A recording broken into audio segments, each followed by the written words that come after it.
Hey, this is WWE Hall of Famer Road Warrior Adam from the Legion of Doom, and you're listening to another wrestling podcast. It's time for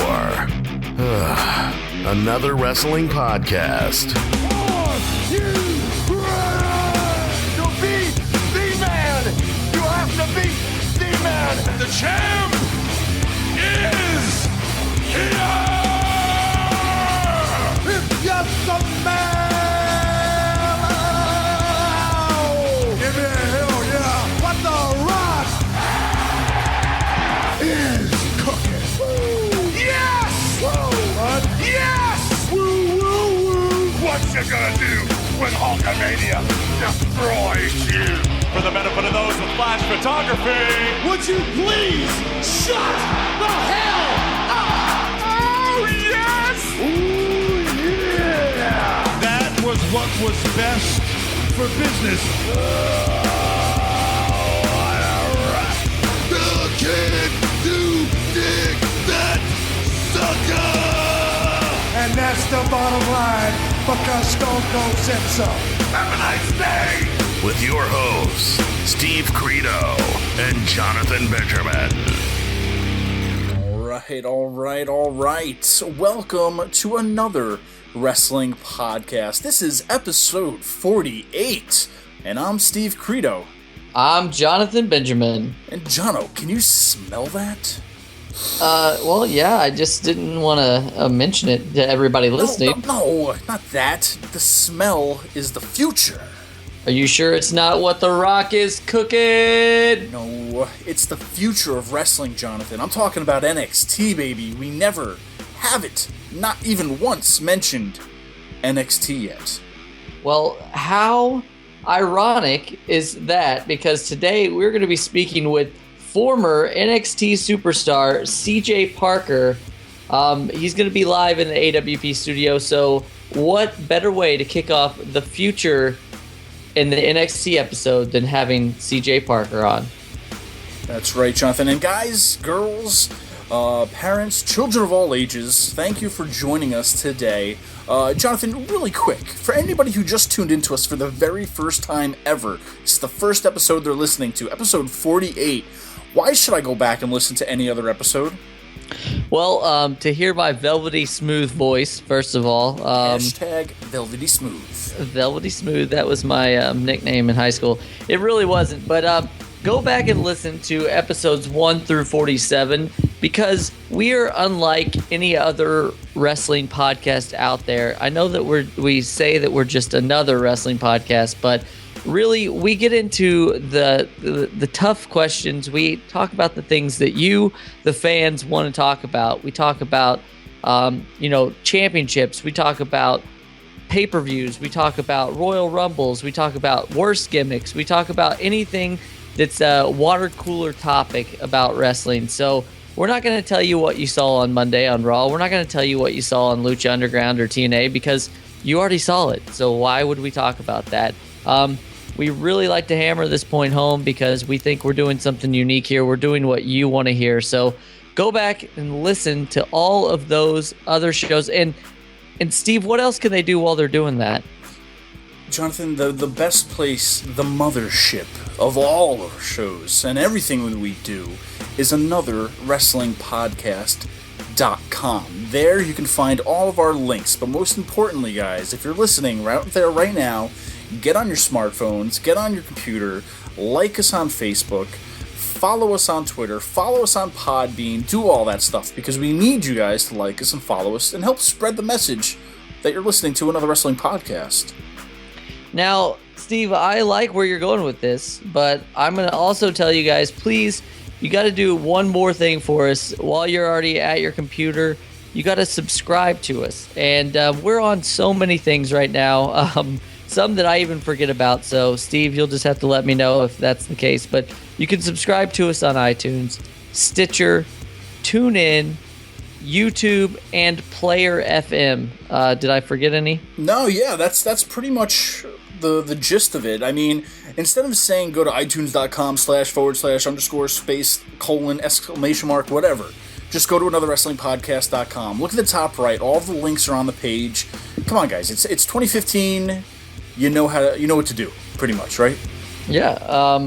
And speaking of your colon and smelling things, I think it's time to get into this. You brought up the good point. We have not spoken about NXT. NXT in the past couple of years is really taking the world of professional wrestling by storm, and in a good way. So NXT is what they're calling the future. It's basically a farm club, a farm system, if you will, that's really been like the minor leagues, pretty much for WWE. And I think, we'll get into it a little bit, but I mean, it's so far surpassing any notion of being a minor league so far. It's been great. Before we talk about the whole NXT as a whole, let's talk about some of the main players they have right now, Jonathan, because these are some of the guys who are pretty much, if I take a quote of some of the wrestlers' books, the best in the world right now. They pretty much are like the New York Yankees. They pretty much got all the great talents that were on the indie scene, and now they have them on NXT. Jonathan, let's just talk about some of the names on there right now. One off the top. You knew him as Prince Devitt. He is now Finn Balor. Jonathan, what do you think of this guy? Are we going to see him anytime soon moving on up, or what are your thoughts about him?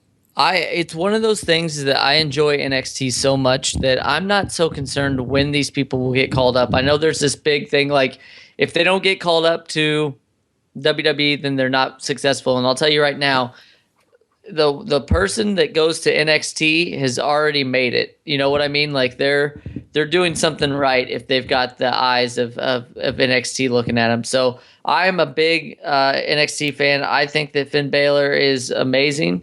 I think that he was awesome as Prince Devitt, and any company that had him would be doing really well. So I am looking forward to his debut, and I think it's great that they're establishing these stars down in NXT, because what typically happens is, if before you would come into the developmental system, they would kind of slap something on you and then throw you in, and it was sink or swim. And now in NXT, you can get they got such a great place at Full Sail University, and they have such rabid fans that they're getting almost like cult-like status in NXT. And then when they move up to WWE, for the most part, they're already set. Yeah, so I mean, pretty much the guys down there are honing their craft, if you will, working on their characters. They got the theme music, they're working on the entrances. And it's basically, instead of just being thrown to the fish or whatever, they're thrown to the lions or whatever you want to call it. They get a chance to work in front of a WWE crowd in a WWE ring with WWE lights and WWE entrances. You know what I mean? To where it's not like they just came from the indie scene, and they're being thrown out into the big leagues kind of thing. So down there, it's definitely come a long way. So I mean, Finn Balor, like we're saying right off the top, great entrance.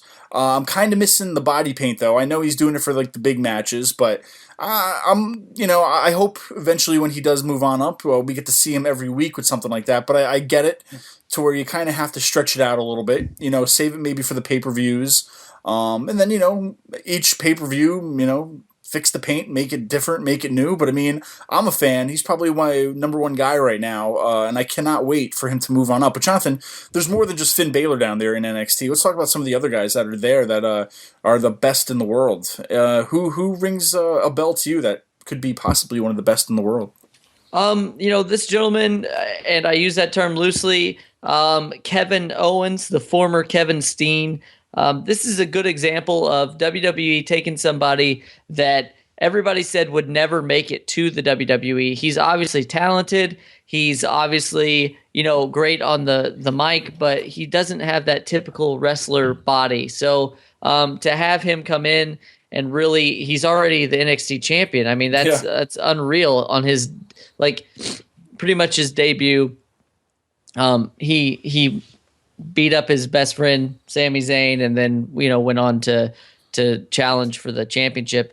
I think that he's great. I think that this is they kind of appeased the fans in a way, because they gave him the name Kevin Owens when he was Kevin Steen on the Indies, because I think that people's heads would have exploded if he came in and they named him Billy the Kid, or Tennessee Pinky or whatever you want to call him. I don't care. But like they gave him Kevin Owens, and he's doing great things. And whether, like I said, whether he makes it to Raw or main events of WrestleMania, he is a NXT champion. He's one of like 6 people that have been NXT champion, and I think that's an accomplishment in of itself. You know, like you said, his body type, it's different. You know, nobody else has. Well, you know what I mean? A lot of the guys now you look at, you know, the 6-pack, 12-pack, 13-pack, whatever you want to call them, abs. You know, all these guys look like models and stuff and wrestlers, all these great in shape guys, but you have a guy like Kevin Owens. I'm not saying he's not in shape, but, you know, he's not the cookie cutter wrestler. He looks different. You need this. You need that variety, and I think definitely Kevin Owens has that variety for NXT. He's great on the mic, great in the ring. You know, he doesn't need that, you know, trainer-esque physique. You know, he's just an ass kicker pretty much, and it's a great change of fresh air. A nice, you know, it's a nice breath of fresh air, if you will, with Kevin Owens. So, you know, from Finn Balor, Kevin Owens. Moving on to international superstar Hideo Itami. Jonathan, tell me a little bit about Hideo. Well, for those of you who didn't know prior to this and didn't do your research before listening to this show, Hideo Itami is the former Kenta in like New Japan Pro Wrestling. He wrestled all over. He's been in Dragon Gate. He's been a little bit of everywhere. Like you said, international superstar. Really good at what he does. He was the one that basically created CM Punk's maneuver, the go to sleep, and they kind of teased it for a while. He hasn't really done it live yet. He did it at a show at WrestleMania Access, but it wasn't taped. So I'm looking forward to what he has to bring. He's learning English as he's there, so that's got to be tough. It's got to be a culture shock for him, and I think he's a great guy. I think that he's got the skills, and WWE seems to be going in a different direction, whether they know it or not, whether they like it or not. You've got these people like Neville, you've got these people like Hideo, you got these people like Sami Zayn, you got these people like Daniel Bryan, Tyson Kidd. I can just keep going on. They're a smaller body type, and it takes me back to when Shawn Michaels and, you know, some of these guys were being told that they were not big enough to make it. And I think that this is what the WWE's future is going to be built on are these guys. So I think Hideo is going to do just fine. Yeah, and just one more name to throw out there while we're talking about him. You know, Sami Zayn, who was formerly El Generico, wrestled under a mask. A lot of the fans coming in, you know, were like, oh, he's going to have the mask. He's going to keep the mask. They took the mask off him. Already it's like mind blown, you know. It's like, you know, the fans come to love him with the mask. But he has found himself a great character in Sami Zayn, and, you know, no mask needed. A lot of these guys who were the best of the best in the indies, who have come into the NXT, changed their name, changed their look a little bit, and, you know, they're really, like I said, honing their craft down there. And it's, Jonathan, is it becoming more than just a farm system? I mean, it's almost borderline like, you know, a third show, or, well, granted they have like 20 other shows, but I mean, like, you know, it's another entity of WWE to where you have Raw, you have SmackDown, main event and superstars, whatever. That's one little entity, but now you have NXT to where, dare I say, is almost better than your main product. Do you think they should be afraid of that or embrace it? I don't know. I think that anytime that you're cherry picking wrestlers from the greatest, you know, independents around the world, you're going to get a reputation. And this is great for the WWE because I think that it is what it's doing is taking the people that are around our age who started to become a little dissatisfied with the PG era, and it can give you great wrestling and great characters and give you something you're like, yeah, El Torito's on the show, but I just got to see Dolph Ziggler take on Adrian Neville. So it's like it's a trade-off. I think that WWE is smart with what they're doing with NXT, and it'll continue to be successful down the road. I mean, they have that performance center, and everybody that we've talked to just gush about this performance center and how they're really, they have all the tools down there to get you ready for becoming a superstar. Definitely. Now, if I had to ask you, Jonathan, off the top of your head, where do you see NXT maybe I don't know, 3 years, 5 years? Do you think it's not the farm system anymore? Do you think NXT is almost just another entity of WWE, and they have to almost recreate another NXT to where you just don't see on TV? Or I don't know. I mean, because I just personally think it's so much better. You have an hour of it, which is perfect time.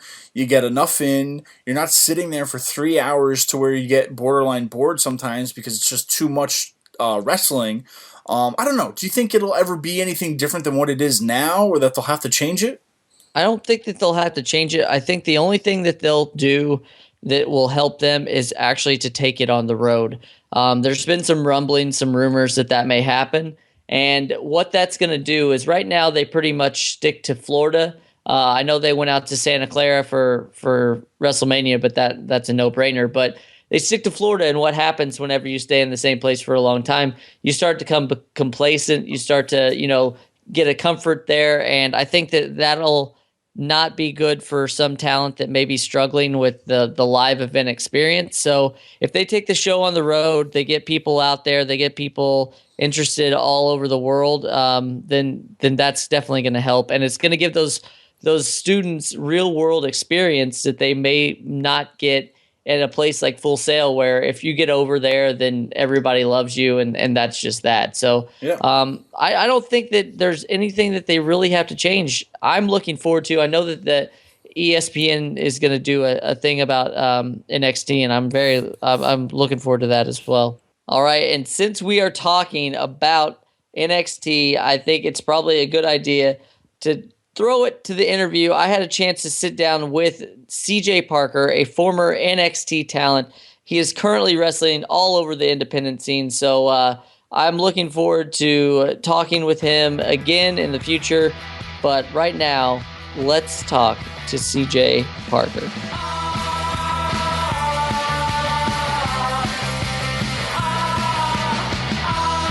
All right, today on another wrestling podcast, we are speaking with a man about to set the wrestling world on fire. Following his time in WWE, he has chosen to branch out on his own and continue honing his craft. Ladies and gentlemen, please welcome CJP. Wow, thank you, man. Set the world on fire, hell yeah. Thanks for joining us today. Obviously, first things first, how are you doing these days? Hey, I'm doing great, man. I'm doing really good. How are you? Well, we're great. We're looking forward to, like I said, looking forward to seeing what you're gonna be doing soon. Now, the internet exploded the other day with the news of your departure from WWE. It exploded again when news broke that your first post WWE match would be April 11th at CZW.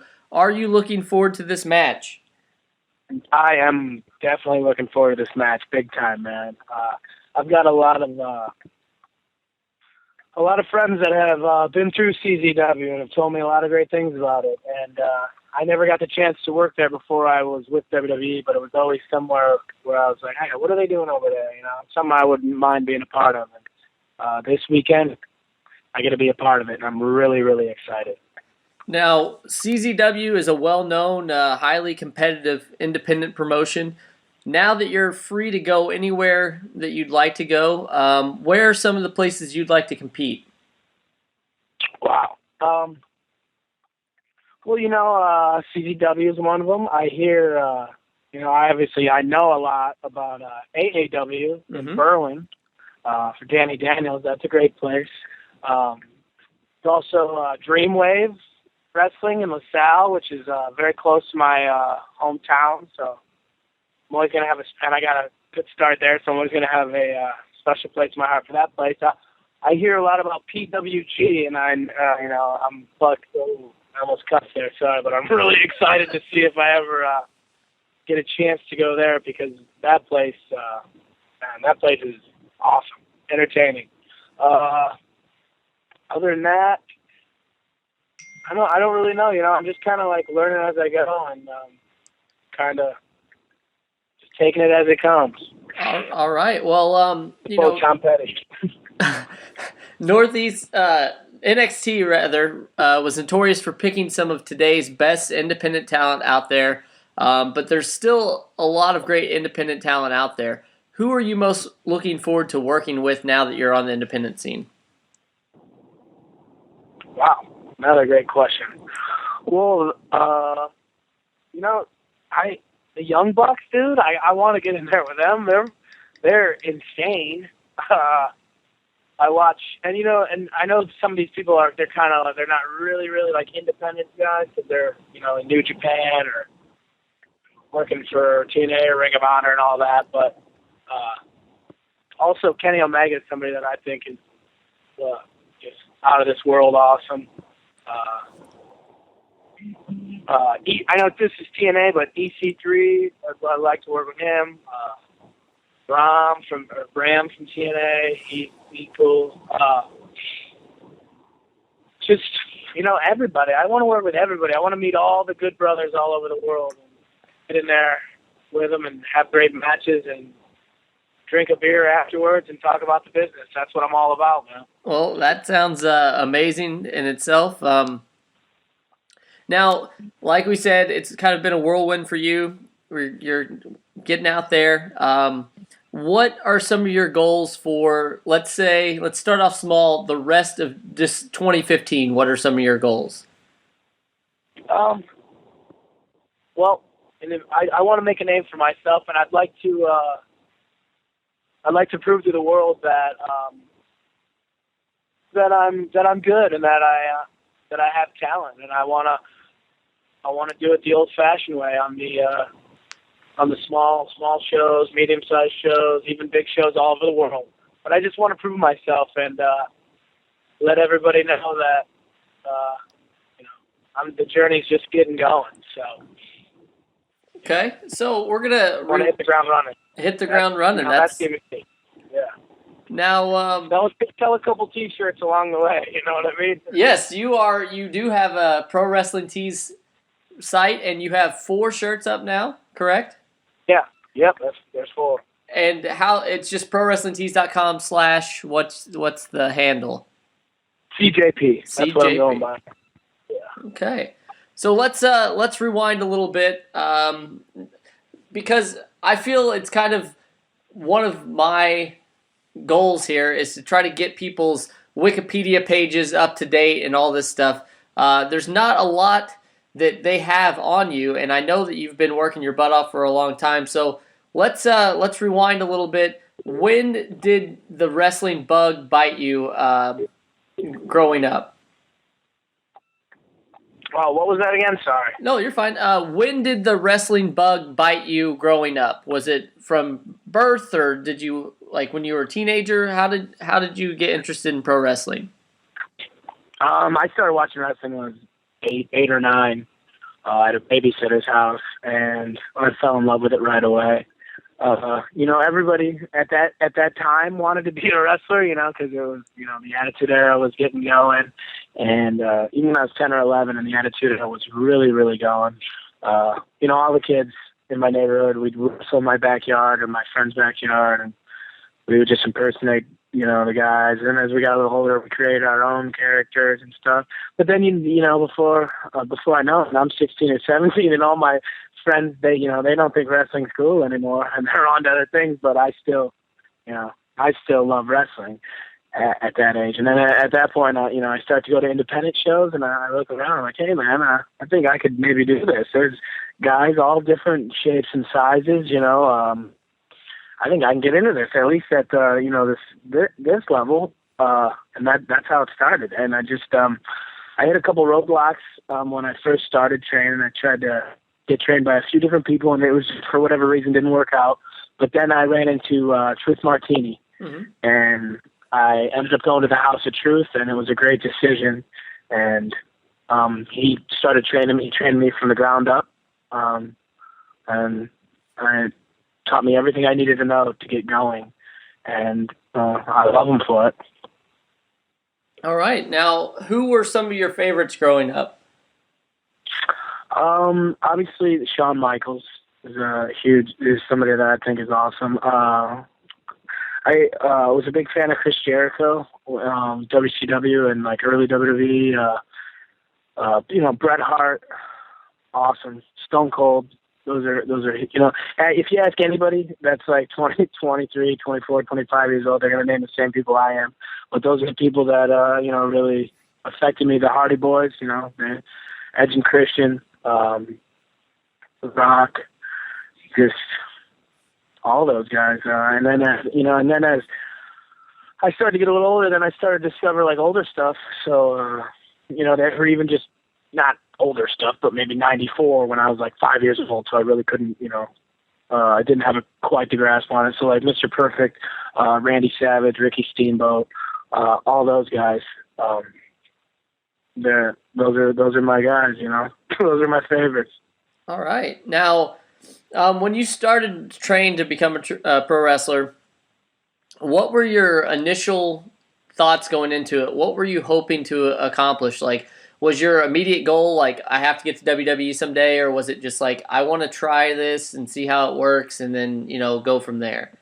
It was, I want to be a wrestler. I want to at least wrestle on shows and do it as much as I can and get as good as I can at it. And, everyone always has the thought of WWE in their head. And so I was no different. I thought, that was the goal. I wanted to be in WWE. But from the get-go, I just wanted to wrestle, man. I just wanted to have a pair of boots, and I wanted to get in front of the crowd, and I wanted to take a couple flat packs and let my family watch me. That was huge. Okay. Now, you made it down to Florida Championship Wrestling in 2011, and you were given the name CJ Parker. My question is, did no one down there watch Baywatch? Oh man, first of all, I get tweeted about that probably once a week. And everybody thinks they're like the only person to know. Like, hey, does everyone know this? And everyone knows, all right? Everybody knows. You don't need everybody out there. You don't need to tweet me about it. I was aware the whole time, okay? Well, I even said, hey, guys, because I didn't say I want to be CJ Parker. I think I had like CJ and then some other last name. Mm-hmm. And I had some other first name in Parker. You give them a list of 5 or 6 names, and they mixed and matched mine for whatever reason. Yeah. And then I ended up getting CJ Parker, and I was like, oh, that looks kind of weird. And I think I can't remember who was like, oh, dude, that's that's Sam Anderson from Baywatch. And I was like, oh, damn. That is Pam Anderson from Baywatch. All right, well, let me march in there and let them know this, because there's no way that this could get past legal, right? I told them, and they didn't. There was no legal issues with it. It passed right through, trademarked or whatever they do for names, and then I was CJ Parker. So it's an okay name. I'm fine. I was fine with it. Kind of funny. Well, if we've done nothing else today, then we've got it out there. No more tweets. He gets it. He knows it. It's all good. Yeah, do not. Actually, I will, though, accept the superimposed pictures of my face on her body or vice versa. Those always make me laugh. But just the random tweets with no creativity, I don't need that anymore. Now, you achieved early success winning the FCW Tag Team Championships with Donnie Marlowe or Camacho, and and you would later win them again with Jason Jordan prior to FCW closing. With having a tag team background and singles background, which did you prefer, tag team or singles? Well, to quote Ricky Steamboat here, a great tag match beats a great singles match any day.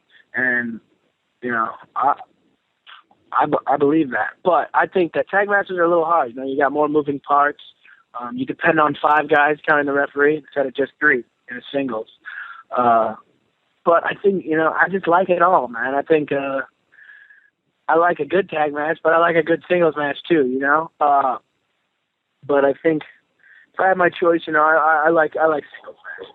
I like for the spotlight to be constantly on me. Hey, as it should be.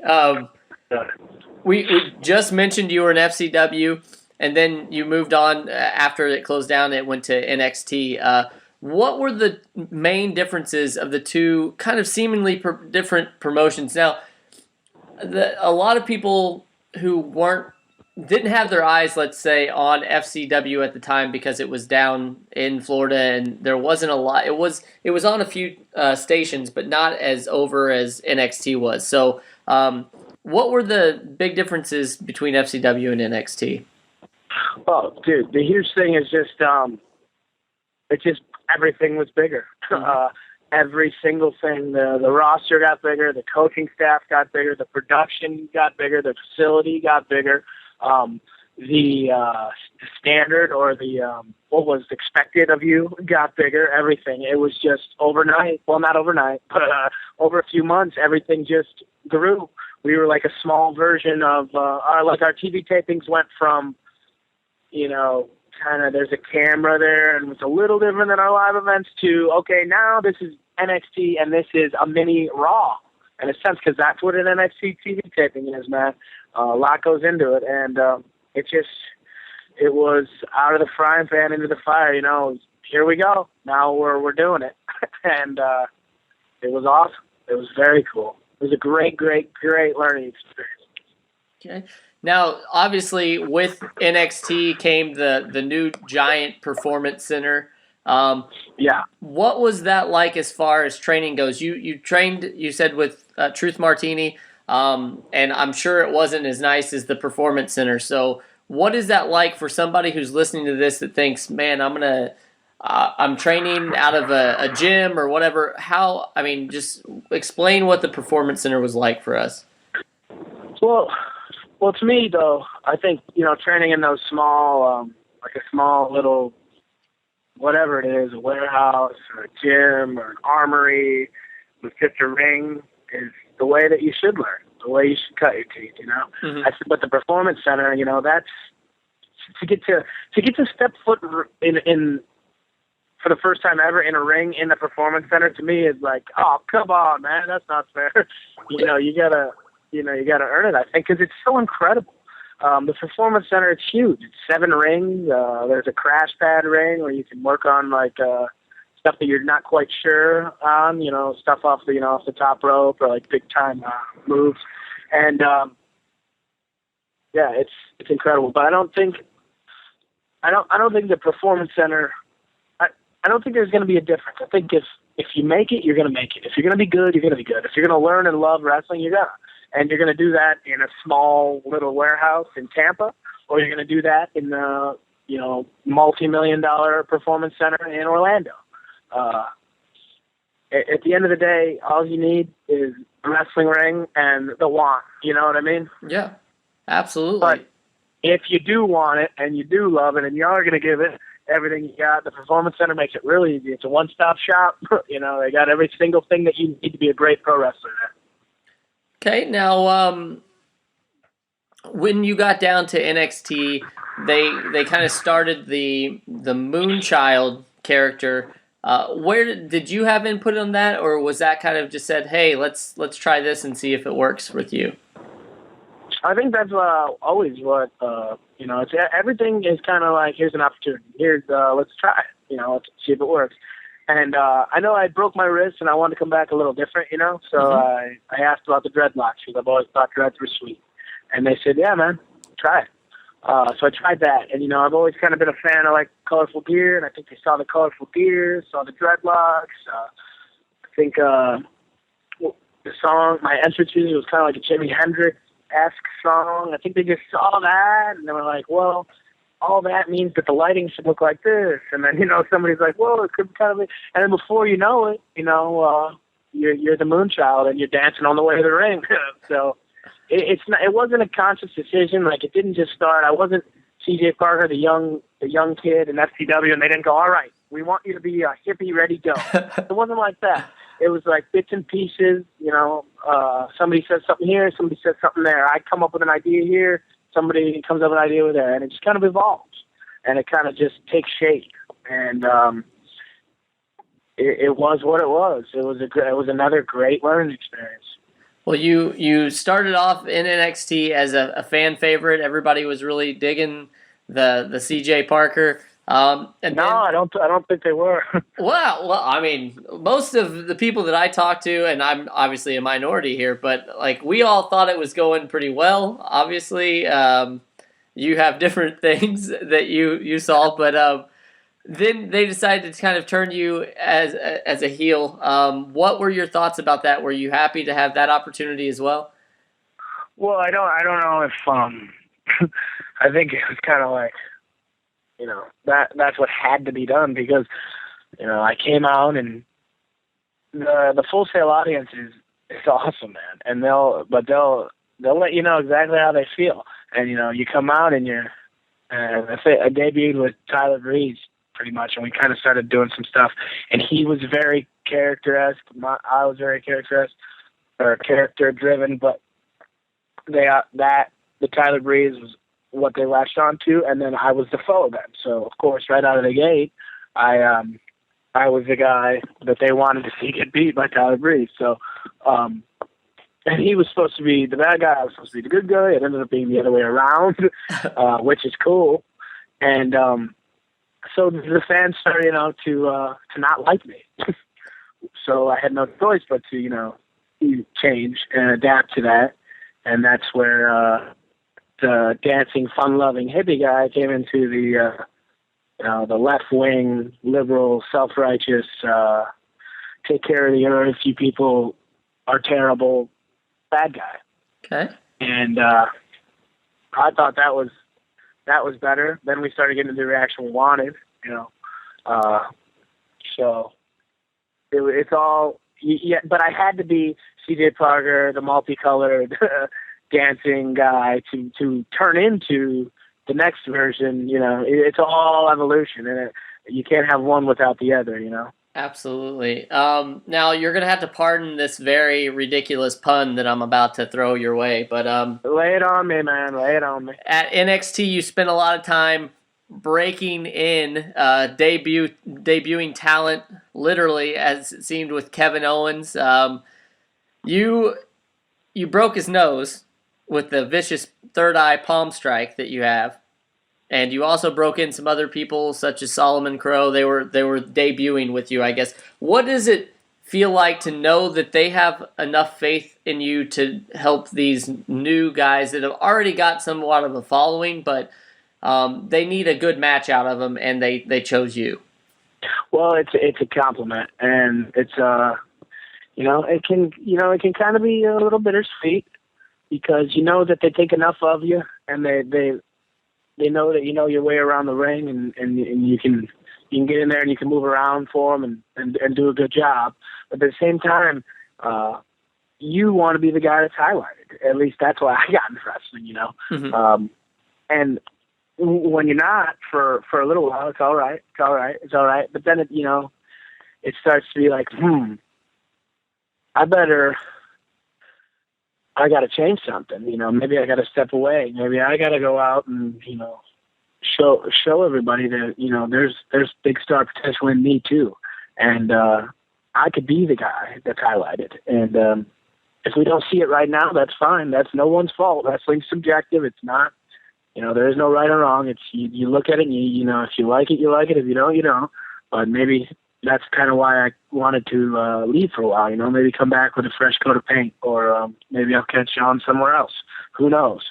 But I knew that professionally and like creatively and just for my soul, I had to, step away from that, because I didn't get into wrestling to just to be on the team. Yeah. And even though NXT is a hell of a team, that's a hell of a team, man.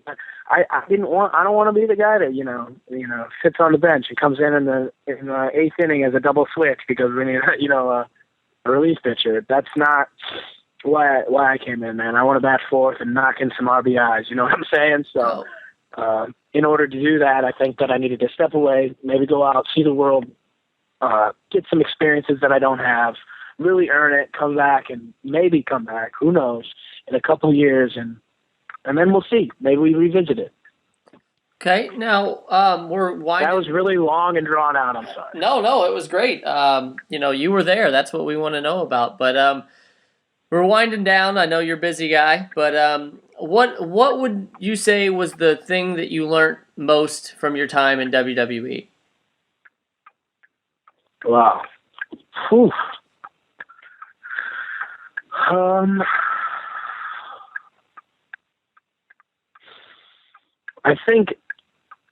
I don't know if it was directly because I was there or just that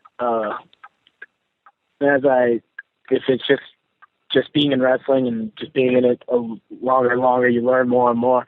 But I think the biggest thing that I stand by today, that I believe in, is if it's good, it's good. And there's no right and wrong in wrestling. It's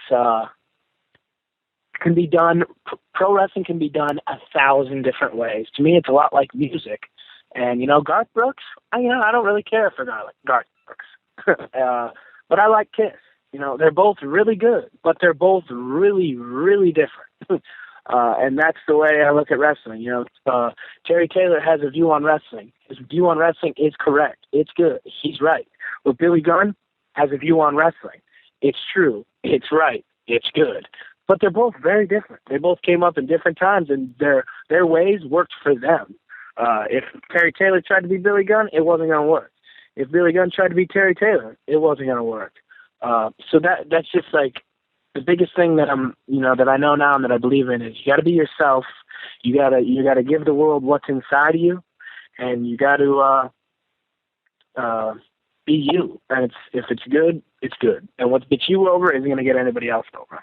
So I know that was a lot of stuff just flying out of my mouth right there, but I've had a lot of coffee today, so sorry. No. Now, we obviously said earlier that you've parted ways with WWE. After that split, did you ever question whether you were going to continue wrestling or not? Oh, dude, no question in my mind. I think that the reason that I even decided that I did want to leave WWE is because I just love wrestling so much, and I just wasn't really satisfied. I wasn't angry. I wasn't bitter. It wasn't any of those things. I just wanted more. I wanted more. I wanted to do better for WWE, and I thought the best way that I could do that maybe was to get out there and show them that there is more to me than what I'm doing right now. Lightning round. Favorite wrestling moment so far? My favorite wrestling moment so far is wrestling the Great Khali, and just like that whole day really still makes me laugh when I think about it, and just how large he is. Wait, you said like a few words, right? That was a lot more. No, you're fine. You go as far. But that was a favorite moment. Right now, today, that's one of my favorite moments. Okay. What are your thoughts on Captain Planet? Captain Planet, yeah. I don't really have any thoughts on that. I know everybody draws the comparison. Him and Pam Anderson can just go away for a while, as far as I'm concerned. I don't need any more tweets about it. Awesome. What is a dream match for you? Me versus Macho Man Randy Savage. All right. Your thoughts on newly crowned WWE Heavyweight Champion Seth Rollins? Oh, man. Whew. The best buddy in the world, man. He deserves it. I couldn't be happier for him. I love him, and he's going to do great for years and years and years. Okay. What are your thoughts on a new entrance theme now that you're on the independent scene? Oh, that's funny you say that, because I was just thinking about that today. Apparently everybody really liked my song. I didn't really care for it, but who knows, man? Maybe I'll just come out to Roseanne's theme song and just put it on repeat. Okay. Do you have any hobbies outside of wrestling? I like to drink beer with my buddies. I like to go to the beach. I like to just go outside and hang out. Just do life, man. That's one of my hobbies. I'm having coffee right now with a friend. I love doing that too. Awesome. Now, I asked you, what does the future hold for this year, but what does the future hold for CJP for years to come now? Well, from here till the end, man, I'm just going to wrestle. I'm going to wrestle till I'm dead, so that's the future for me. Hey, that's... forever. a lot of people don't realize this. Some people get into wrestling for the business or for the money or whatever, but it seems like you genuinely just like to wrestle and that you want to do that. And I give you all the kudos in the world because it couldn't have been easy for you. Like you said, some of this stuff happened and you're being used to wrestle, some of the best, and then they don't really have anything for you. So kudos to you. I wish you the best luck in the world. I don't think you're going to need it, though. Where can fans keep up with you? Do you have Twitter, Facebook, all that stuff? Yeah, and thanks a lot, John. That was a really nice thing to say right there, man. Hey, And, I absolutely mean it. I think that you've got the charisma, and I think that, wrestling ability, I think was there. I just don't, obviously I'm not the one making the decision, so.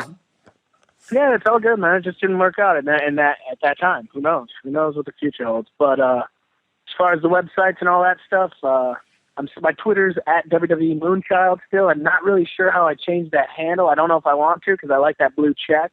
Yep. But that's my Twitter. My email for bookings or whatnot is flatbackinslb@gmail.com. I'm on Instagram too. I like that, putting pictures up, filtering them and stuff. That's CJP_MC.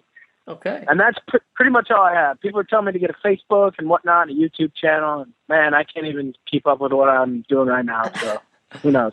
And like we said earlier, you do have the Pro Wrestling Tees site. I would suggest. Oh yeah, that too. Thank you for plugging the plug that I should have plugged. Anytime. I would suggest either the Puck Feast or the Bare Naked. Either of those are awesome. I also like the I Broke Kevin's Nose. That's awesome as well. So. Oh yeah, that one was an easy one. The Bare Naked. That's an ass tat replica. Sure, everybody's always wondering what my ass tattoo is. It's that bear. So I like that one. And the Puck Feast, I thought people would think it's cool. No one really does, I don't think. Only a few people have bought it. So who knows, man? Well, I suggest all four. Your Monday through Thursday wardrobe is set then. Well, and I'll tell you right now, our own Pro Wrestling Tees shop, another wrestling podcast. I'm going to throw a plug out for myself, but you can buy his 4 shirts and our 3 shirts, and then you've got an entire week's worth of clothing. So, hell yeah, great. You got to wear the ass pair one on Sunday, though. That's the only rule. Yes, absolutely. We want to thank you so much for your time. We appreciate it. Looking forward to everything you're doing. Anytime you want, you're welcome to come back and shoot the breeze with us. So thank you very much. Hey, thank you, man. It was a good time, and I will see you down the road. Awesome. Love talking to CJ Parker. He cleared some things up for us. You no longer have to tell him that CJ Parker was from Baywatch or talk to him about Captain Planet. He gets it, guys. All right. Like, I tried to go down that road. He's not a fan of those.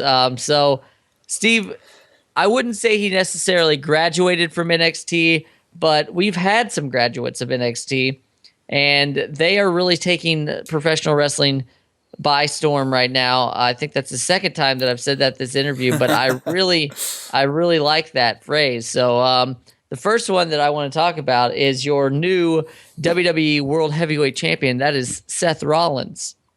Yeah, I mean, he was the first NXT champion when they changed from FCW to NXT. So your first NXT champion is now your new WWE heavyweight champion. Whether you love or hate how he won it, he is the champ right now. And Jonathan, I mean, it's been years in the making. I mean, this man's pretty much won every big championship in his career. He's going places. I mean, he reminds me a lot of a young Shawn Michaels meets... I don't know who he meets, but, he has that charisma. I think he's one of the top wrestlers in the business today. I mean, the man puts on a good show. I don't know. Do you see Seth Rollins? He's a future Hall of Famer, man. He's had quite a career already in the few years that he's been with the WWE. I'm going to tell you right now, I don't like admitting when I'm wrong, because it never happens. But when the Shield came on the scene, there was a buzz about Dean Ambrose, and I was part of that. And I really do believe that Dean Ambrose is something special. And when you looked at those 3 guys, you would say, Dean's got something, Roman's got the size because that's kind of what you're programmed to look at, and then you just had Seth Rollins, and a lot of people knew him as Tyler Black in Ring of Honor, and he was a great independent wrestler. But in the WWE system, it kind of felt like he was going to get lost. Like if anybody was going to do something, it was going to be Dean or Roman. Definitely. And yep. Sorry. No, I'm just saying that. Granted, they all three have done very well, but it's kind of shocking to me that Seth was the one to win the championship before the other two. Yeah, and I think that was the case of all three together. You never really saw each other's weaknesses when they were together. Not saying that they have major weaknesses, but I would say Dean is probably the better talker of the three. Seth is probably the better wrestler out of the three. And Roman has the better look out of all the three. But, they're all great. But, it's one of those things to where you're put into a group and then you're broken away from the group and you got to shine. Almost like the Wyatt family, who are also graduates of the NXT. Bray Wyatt, who was in NXT, came up, went back down, got a little bit of a different look, came right back up and is now probably one of the biggest heels in the business today. And that's another great thing about this system of NXT is that, at first you don't succeed, try again in a way. But Seth Rollins, the Wyatt family, one big name though I want to talk to you about, Jonathan, would have to be Rusev right now. When I first saw him in NXT, I was like, all right, this guy's impressive. But I did not know or think that they would give him that undefeated streak of, when he came in. And I liked his undefeated streak because it wasn't like Bill Goldberg's undefeated streak to where they were counting down every week, day 563, undefeated. It was like we knew he's undefeated, but we didn't, overly express it. And, granted, okay, he lost to Cena at WrestleMania, but it never hurt him. He's still a big superstar. And one of the guys that have come out of NXT and, you look at him and you're like, they did this right. You know what I mean? Yeah, Rusev is one of those guys that anytime that you're strapped with some sort of like patriotic gimmick, wherever it's for USA, Russia in this case, or whatever, you kind of have to cringe because you're thinking to yourself, well, the bottom's got to fall out of this sometime. They can only carry this so far. But Rusev's become believable. He's very, very... He has the look of a wrestler. He's just a very big guy, good look, and he's got Lana, which is helping him, just do amazing things. I thought that after WrestleMania that he would kind of slide back down the card, but he's doing well right now, and I do look forward to him. I can see him being the heavyweight champion someday. Yeah, definitely. He's a great character. Reminds me of like an old school, like Iron Sheik-esque to where he speaks broken English, but we get it. And I think he's just incredible. He has a great character, and I can't wait to see more from him. I'm definitely he's the bad guy that I definitely love to watch in a way. So from Seth Rollins to the Wyatt family to Rusev to the newest Raw or NXT graduate Adrian Neville, or should I just say Neville? How have you thought about what do you think about Neville, Jonathan? Because, some people we were talking to online were saying, oh, no, they're burying him or something like this. And I'm like, dude, his second match on TV on Raw was against the WWE Heavyweight Champion. Who other NXT graduate came out and got to fight the champion on Raw, their second appearance on Raw? You know what I mean? To where they have that much faith in him. And this guy's amazing. Former Pac, now Neville. What do you think about the Jonathan? Gone are the days of Rey Mysterio, and now we have Neville? There's no tractor, shovel, bulldozer big enough to bury this guy. He is amazing. He has just got such talent. The cape, the cape may have to go. I don't, as my good friend George Costanza said, I don't trust men in capes. I don't get it, but it doesn't matter to me. I like his intro and all that stuff. So Adrian Neville is great. I see him being Intercontinental Champion any day of the week. I think that he is a great talent. I would love to see him just outshine anybody who gets in his way because he's put in the work. You can tell he cares about what he does, and he's not just being like crazy athletic to show off. Like he's doing that because he's studied gymnastics and all of these things that some people don't do. I think that he is the future. No, I know that that's the name of the show, but I think that he is absolutely the future. Yeah, I mean, incredible talent, incredible athlete. Just the things that he does, man. It's just like that's what you want to see on TV.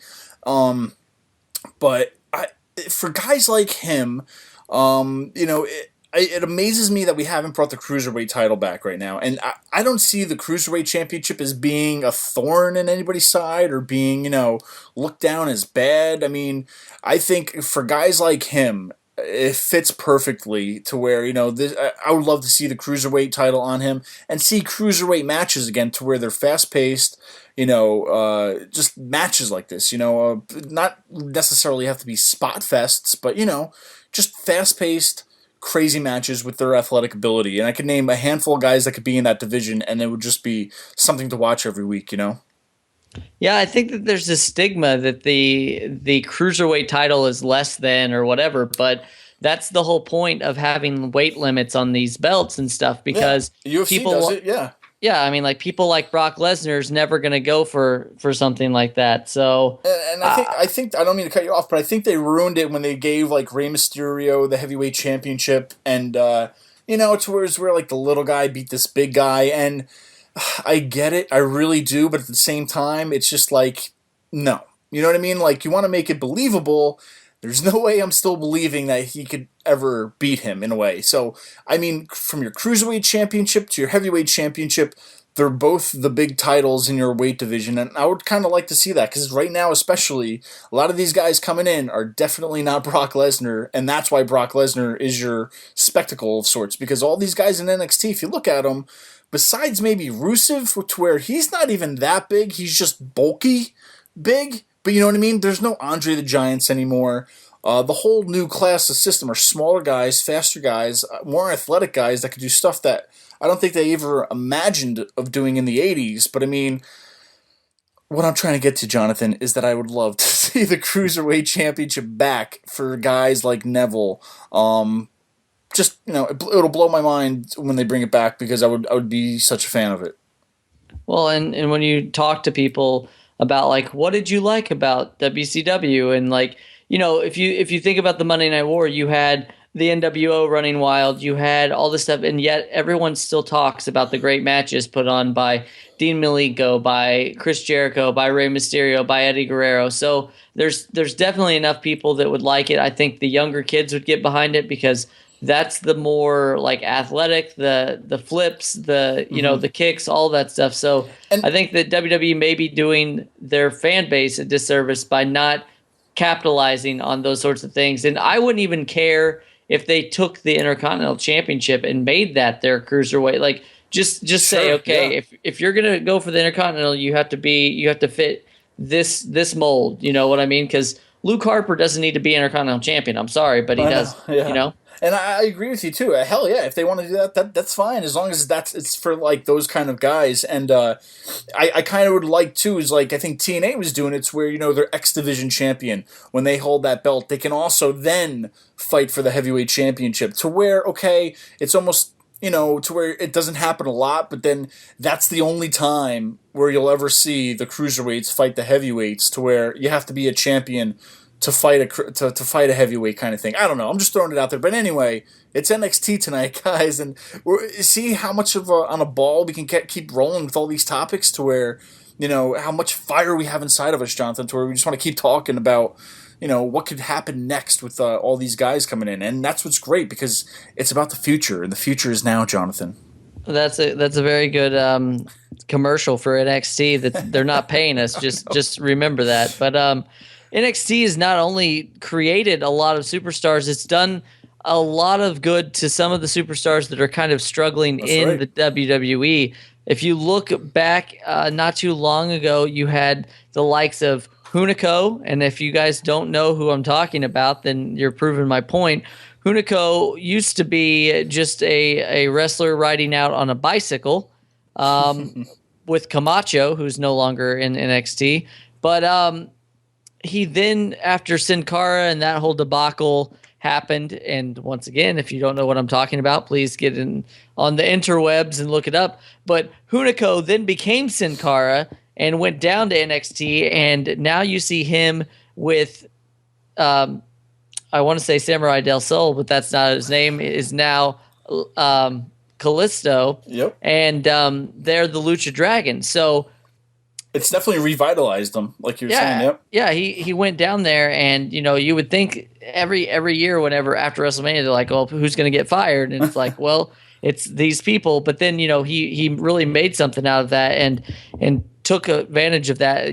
They talk about grabbing the brass ring and all that stuff. He definitely did that. And there's a few other people. Is there anybody that comes to mind to you whenever I say that, Steve? Yeah, even just recently, Tyson Kidd, who was down there for a little bit, he was out with an injury, and then when he came back, he wasn't really put back into the spotlight for a while. He was mostly being known for being on Total Divas. So, when you're out that long and then you really have nothing going on, you don't probably really want to be known in your career for only being on Total Divas. But, he needed something else. They threw him down in NXT. They kind of gave him a little bit of a restart on his character. He's still, I think, still to this day working out the fine-tuning it. But, they put him down there. He had some great matches with a lot of great NXT talent. And it not only revitalized his career, but it also helped push a lot of the stars down in NXT. And, now, look at him now. He's tag team champions with Cesaro right now. And, hey, you never know what can happen when you go back down there. And I don't think it's to be looked at as a negative, like, oh, you're going to NXT, that must mean you really suck or something like that. It's not like the minor leagues in baseball. It's where if you get put down to the minors, it's because you suck. But I think for NXT, it's just that opportunity to where you are a name, you are in the WWE, you are in the main roster, but now you get to go down and maybe help some of the other guys out, put them over, but also help yourself out to where you're getting that TV time, you're getting on the network, you're getting, seen again so people know you. And, I think it's doing wonders for him. So, or it did wonders for him, just to jumpstart his career to where, when he was out for months for whatever injury he had, he really didn't have anything to come back with. And I think right there, NXT helped him out a lot.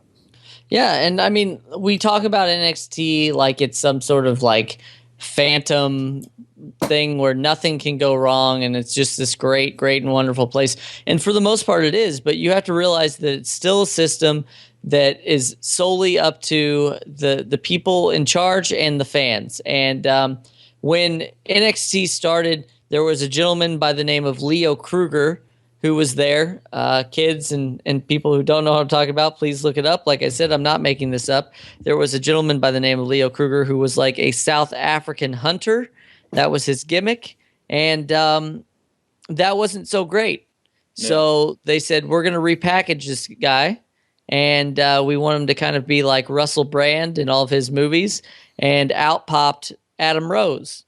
And in NXT, it worked pretty well. The fans would cheer for him and sing, and it was a big party, and everything was great and wonderful. But then, what happened when he came to Raw, Steve? Yeah, and that's what you're going back to your point before, to where they got to put him on the road, because it's almost like if you want to speak briefly about TNA and their system, they were always filming it in Florida like they are NXT, and they always had that home base of fans. And when you become situated in that one place, you're going to get those fans that go back all the time, know you, know the gimmick, love it.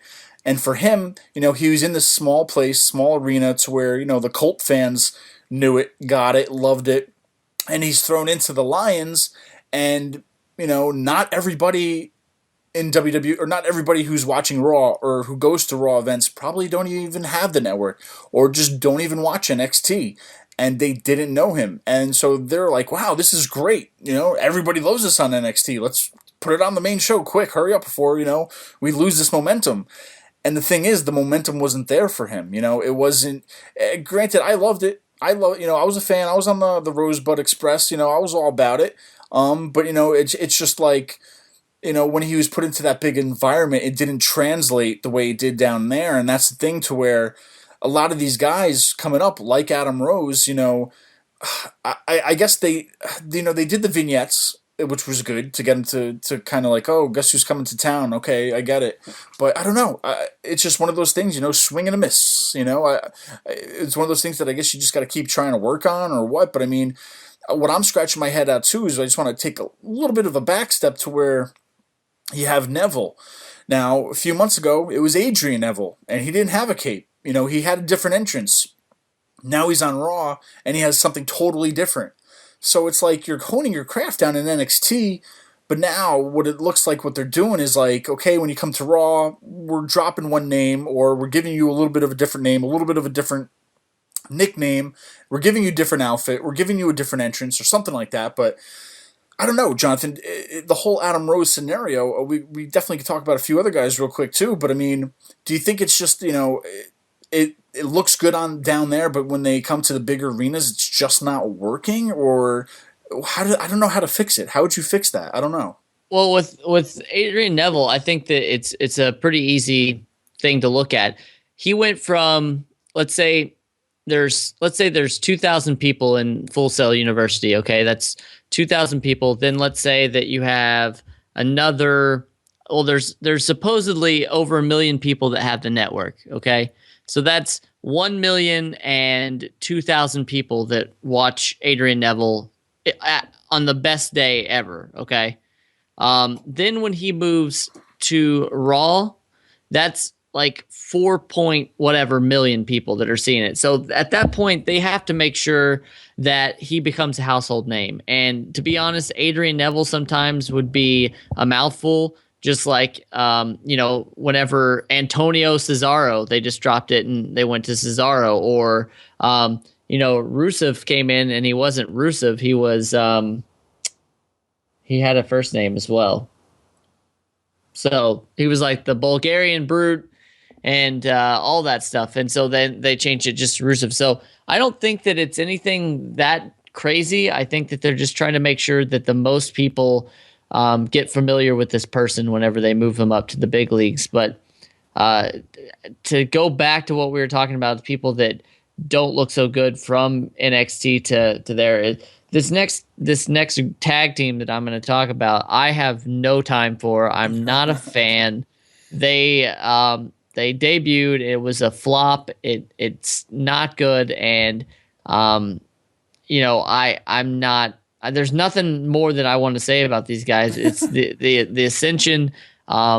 Really, there's just nothing. They got over in NXT. The fans like to chant with them, but we've noticed that the fans will chant for anything. I mean, for crying out loud, I was part of the fad that happened after WrestleMania 29, which was the fandangoing fad. It happens. People like to they like to they like to do that. And so down in NXT, you see people, and that's like one of my favorite movies of all time is Mallrats. Okay, that's a cult classic movie. It didn't do well in the theater, but then everybody liked it in these small circles. It's like Napoleon Dynamite. Well, the Ascension in front of 2,000 people, everybody liked it. And so the people watching NXT were like, hey, I think I should like this because these people seem to be very, they're almost rabid about these guys. But then whenever they get up to the main roster and you have more polished people like, dare I say, the Usos, like Kid and Cesaro, like the Wyatts or whoever they're going against, it just makes them look more gimmicky and not in a good way. Like the Wyatts, I've met people that look and act like them in real life. Like the Ascension looked like two cosplay guys that just got lost. And they're like, you know what? I think I'm going to be a wrestler today. So yeah. I don't think that it's necessarily that the Ascension couldn't have worked because I think 1980s, yeah, it could have worked. 1990s, yes, they would have been the tag team champions forever. But it's 2015, and I just don't think people want that anymore. Yeah, and that's another thing too, is they had a different look down in NXT. They had that goth look a little bit. It was definitely a little bit different. And then when they brought him up, they gave him the shoulder pads. They made them mock the Legion of Doom, Demolition, all these guys, and it's do not mock fan favorites. You know what I mean? It's not it's like coming out well, Axelmania is a little bit different, but I mean, it's just like coming out and crapping all over Hogan, crapping all over Shawn Michaels. You don't. That's very graphic, by the way. Crapping, but you know what I mean. It's like, I think if they would have just stayed away from saying anything about the Legion of Doom or anything like that, and didn't have that shoulder pads, maybe just had their own different, I don't know, something different. But I think it was too much like, okay, these guys are kind of big. Let's kind of, go with this same old look. And, it was like they had something working a little bit in NXT, but when they finally made it up, they gave them something different that they really weren't used to, that they weren't working on for years or months down there. And it's just like they're in a whole new field now, and it's just, I don't know what to do to save them. You know what I mean? It's one of those things to where it seemed like it was good down there, but it just didn't relate over here. And I guess that's the problem right now, to where maybe, I don't know, maybe Vince just doesn't like him, so he makes him fail. Maybe he's a little thing against NXT. I don't know. But there's been many characters like this that have come up, and, it just didn't work the way it was working down in NXT. And like I said about the boss, Jonathan, we all know that Triple H is the man in charge of NXT. And how do you feel about what he's been doing? I mean, I think it's a breath of fresh air. It's great to see. He's definitely know what he's doing. He's definitely got it under control. Is it time for Vince to take a back seat? Listen, Vince McMahon is always going to be a part of the WWE.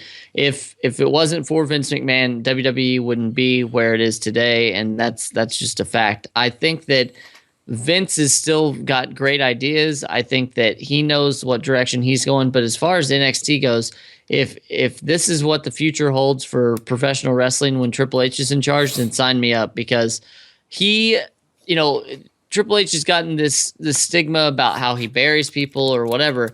I will tell you right now that he has done more for NXT and professional wrestling in the past 3 years than has been done probably in the past 15. Yep. He's got his eye on the ball, and whether it's just him or he has people in his ear, he knows who to get. He knows what to do with them. And I'm telling you, the pay-per-views that they do, the monthly pay-per-views or whatever for NXT, there's a lot of times that they have more meaning to them and more storyline cohesiveness than the WWE pay-per-views. I mean, a Russian chain match, I don't get it. I think that NXT is where it's at. That's right, guys. Jonathan, we talked a lot about NXT today. We touched on all things NXT. I'm sure we could touch on a lot of other things, maybe on a future show, maybe down the line when we see a little bit more NXT happening. Guys, like we said in the beginning of the show, anything you hear, anything we've talked about, please let us know your thoughts. Tweet us, Facebook us, comment, subscribe, all these things. That's how we get to interact with you. And speaking of interacting with you guys, Jonathan, we have the AWP hotline. Jonathan, you want to tell them a little bit about this hotline? Yeah, this hotline is a new way that we want to be able to interact with you guys. So as you're listening to this episode and you hear something you like, I made a mistake. Like I said, that's not likely. But if you want to get us and you want to talk to us, this is the best way to do it. You just call 802-297-7672 or 802-AWP-7672. And what you do is you call, leave us a question, leave us a comment, leave us your credit card number, whatever you want to leave us that, and we'll be able to talk to you. And what we're going to do is put some of these questions on air, and we're going to answer them. It's like a mailbag. So we're looking forward to hearing from you. And if I'm not mistaken, Steve, we have a caller. That's right. Let's see who called us this week on the AWP hotline. What's up, AWP? This is Steve Cohen. Just want to let you guys know that I love the show, especially the interviews that you did with Mario Mancini as well as Lanny Poffo. Just wanted to ask you guys, what is your earliest wrestling memory? Keep up the good work, guys. Take care. All right, Jonathan. So thanks to Steve Cohen for calling us. He wants to know, Jonathan, what is your earliest wrestling memory? Wow. I've been told by my family that I started watching wrestling really unbeknownst to me whenever I was like 3 years old. But my first vivid memory that I will ever have, and it sticks with me to this day, is Saturday night's main event, and Ravishing Rick Rude was on. He came down, and just from that moment on, I was hooked. He came down and he insulted whatever arena they were in, whatever town they were in, told the men to sit down and let the ladies see what a real man looked like. And, you know, my childhood from that moment was gone. And everything about wrestling I could watch, I watched. And I to this day, you know, almost 30 years later or whatever, I'm still watching. And that's my one biggest like wrestling regret. I've met Vince McMahon. I've been to WrestleMania. I've done it all, but I never got to meet Ravishing Rick Rude, and that is the saddest thing for me. So, what about you? What's your earliest memory? Sure, I can't pinpoint which exactly is the first, but I mean, my few memories back then, I know one I think Steve will like is WrestleMania 6, Hogan versus Warrior. That was, I think, the first time I saw a pay-per-view that was WrestleMania that really stood out. You know, it was these two big guys, and I mean, when you see Earl Hebner in the ring with them, he just looks like a little jockey. He's so tiny compared to these guys, and, you know, when you're a little kid, you don't know how big these guys are, so it was big, larger than life. So my memory, was the Ultimate Warrior pinning Hulk Hogan to become the new WWE champion, or WWF champion back then. But between that, and then I used to go to tons of house shows back in the 80s with my mom and brother and father. A lot of great memories. And Jonathan, I think I said this a long time ago on this show. I don't know what we were talking about, but for some reason, it's ingrained in my head. It was a cage match between Honky Tonk Man and Jimmy Snuka. And Jimmy Snuka pulled down Honky Tonk Man's pants, and all I saw was a white honky ass. Can I say that on air? A white Honky Tonk Man ass.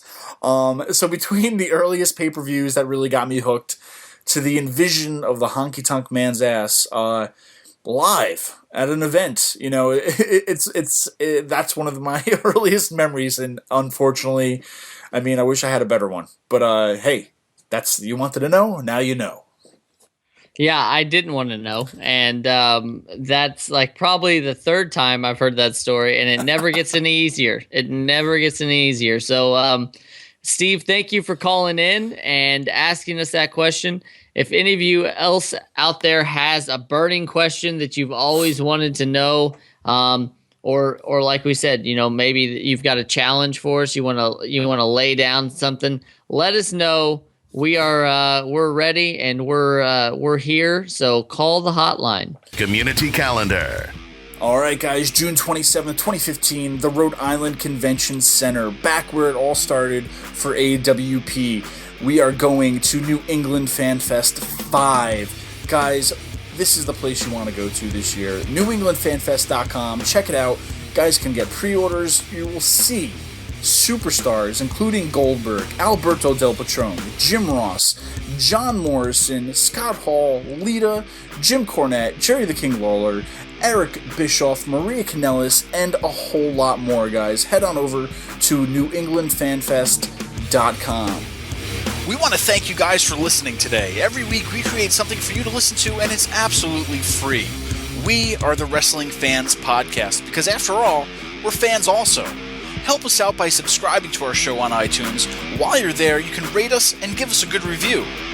If you're looking for more AWP, then head on over to anotherwrestlingpodcast.com to find out more about upcoming guests and where we may pop up. Be sure to like us on Facebook, follow us on Twitter, Instagram, and buy an official AWP shirt from ProWrestlingTees.com. We couldn't do the show without you, so please tune in next week for Another Wrestling Podcast.